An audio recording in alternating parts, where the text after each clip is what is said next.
Hi, social media family. Hi, YouTube. Hi, content creators.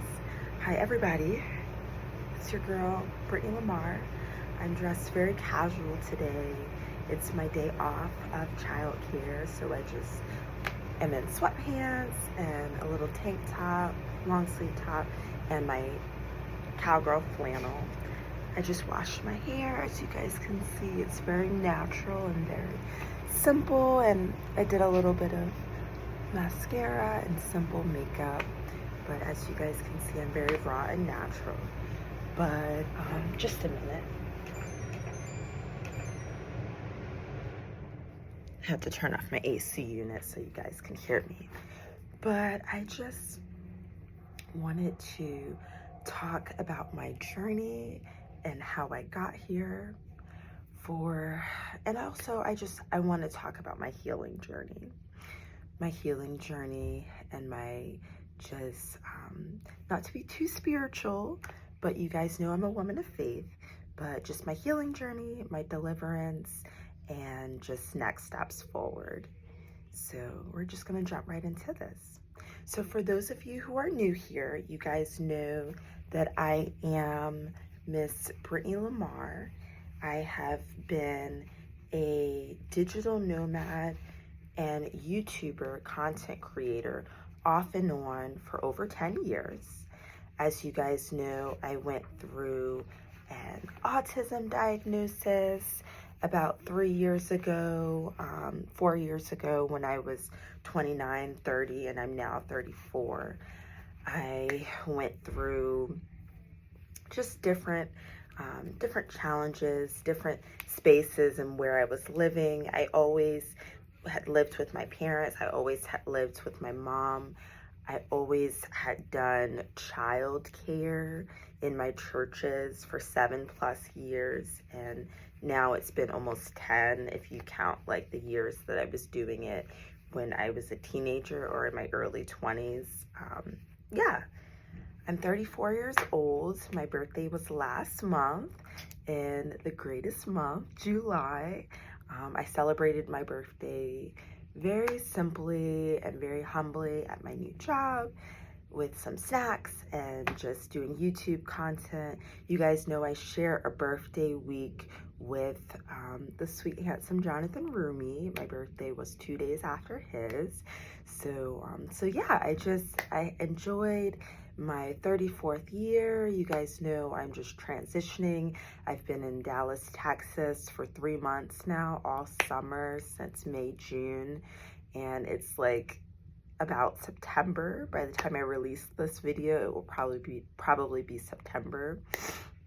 You guys know I've just been through some different nomad journeys, some different challenges, some different graces, but God has always been with me throughout the entirety of the process. I can not say he's ever left me. And it's just amazing because coming from an area that I come from, Stafford County, Stafford, Virginia, my hometown, that's very wealthy, very military town, very government job town. Most people are corporate. And for the people that aren't corporate, that are teachers or nannies or childcare providers, such as myself, a lot of them are already married and living with a spouse with 2 or 3 incomes, so they're doing fairly okay.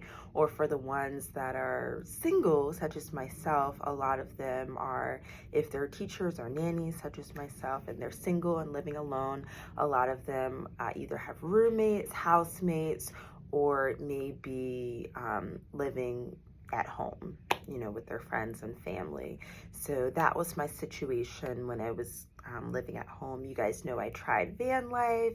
I've always been into the tiny house movement. I've always been traditional in the sense of marriage and family, but non-traditional in the sense of just lifestyle, as far as, you know, going to school, going to grad school after high school, getting married, buying a house. I've always thought I was called for more of a greater mission, more of a greater purpose than just to settle down and get a mortgage, unless it's a tiny mortgage. But even that, like, I'm almost 35. I've really never had a place of my own outside of living in this maternity home, and also outside of spending 2, 3, 4 months in a pad split. Yeah, because as you guys know, when I was living in northern Georgia for that short season pre-COVID, I was only there for about 4 to 6 months.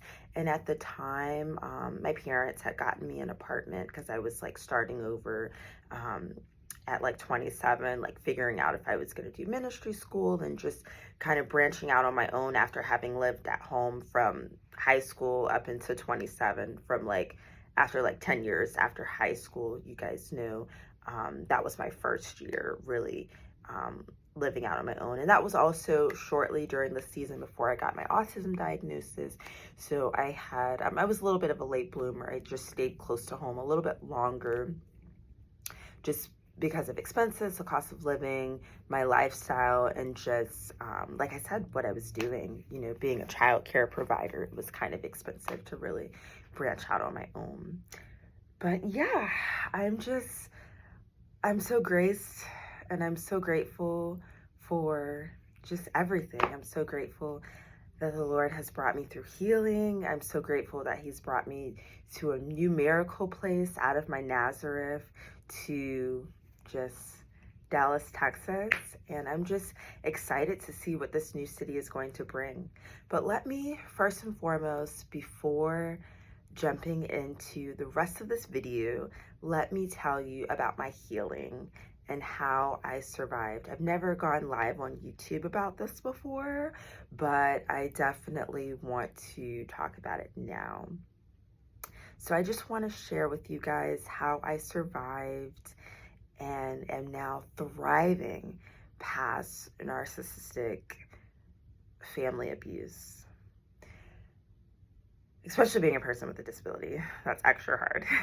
A mental, intellectual, and communications disability. So we're just gonna jump right into this. The whole video isn't going to be about this, but I am gonna unpack it a little bit, and then I will share with you guys in a couple more videos. So let's just jump right into this. So around 2019, 2020, during the great global shift for the whole world, the global pandemic, just everything. That was the year The Chosen came out. Just so many fantastic things were coming out in that one year in craziness for the world, for the globe. Around that year when people were starting to see people's true colors, when some couples were starting to live together for longer than they had been before, and they were starting to get divorced, and just different things were coming out because it was 2020. We all had 2020 vision. During that time, that was when I found out that I had been living in narcissistic, financial, and parental abuse with my parental parent, with my paternal parent.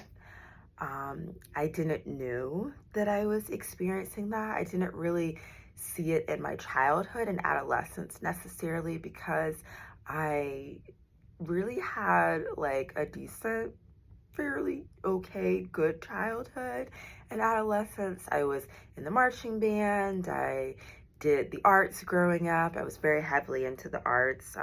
We took family trips maybe once or twice a year, once in the summertime and once in the fall. Yeah, it was just a good time. But you guys, I have to pause this video just for a minute because my boss is calling me, but I'll see you in just a minute.